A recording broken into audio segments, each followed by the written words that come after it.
दिन आम गंजाम जिला माननीय मुख्यमंत्री श्रीजुक्त नवीन पट्टनायक आज शेरगढ़ आसते एवं विभिन्न लोकाभिमुखी योजना गुड़ा को उद्घाटन कर पानीय जल बस स्टैंड महिला मानकर विशेष आग्रह अच्छी ग्रामांचल महिला माने आज एठी बहुत सकाळु आसिक बसी एवं कृषक मानकर आनंद देखिक मत बहुत खुशी लगुचे।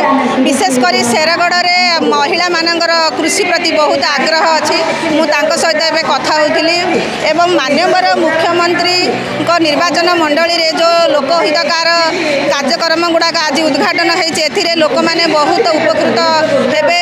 आ सहित आमर आगामी 2024 रे महिला माने कृषक माने युवक माने सबु वर्गर लोक मैंने एठिक आसिचंती एवं पुणी थे मुख्यमंत्री को निर्वाचित करिकी 2024 रे मुख्यमंत्री कराइबे।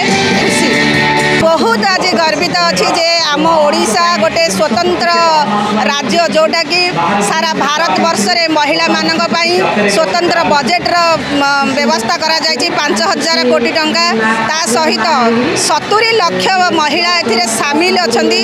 वर्तमान एसएचजी ग्रुप आउ एसएचजी रे नाहंती वर्तमान स्मॉल इंडस्ट्री रे परिणत हो जाउछि।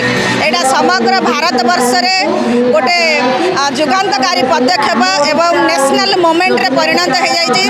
जातिसंघ रे मध्य एटा दिन आसीबो चर्चा हबो सारा विश्व देखुचंदी आउरी आर्थिक विकास सहित सामाजिक परिवर्तन महिला मानकर हेलाणी।